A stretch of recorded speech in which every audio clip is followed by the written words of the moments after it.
صباح الخير يا ريس. ازي حضرتك؟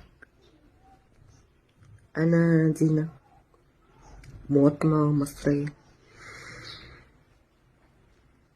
كان في مظلمة ليا عند حضرتك. ليه يا ريس؟ ليه؟ ليه بشوف اللي انا بشوفه ده على العلم اني عملت كل اللي حضرتك قلت عليه؟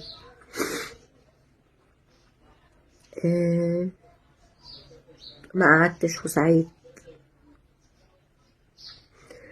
وما قصرتش وزقيت. آه، ليه؟ ليه كل ما اروح ادور على شغل اترفض لاني مطلقة وما عنديش خبرة وعندي طفلين؟ ليه؟ ليه؟ عشان ليه دايما بيتقال ان محدش بيعلم حد؟ ليه؟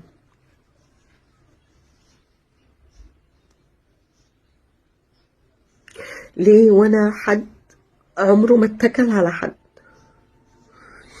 ومش شايلش همه؟ ليه يا ريس؟ ليه وانا اكتفيت بنفسي وبولادي في ظل الظروف الفظيعة اللي احنا فيها دي والغلاء الفاحش ده،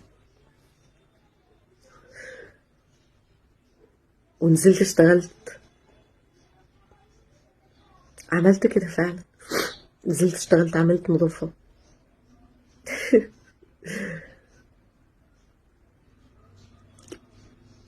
بس الفكرة يا ريس، الموضوع يا ريس ان انا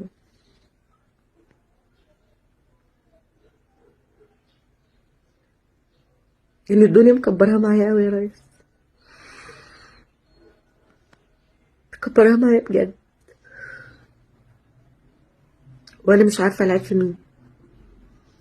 العيب فيا عشان قررت اتحمل المسؤولية، ولا العيب في مين؟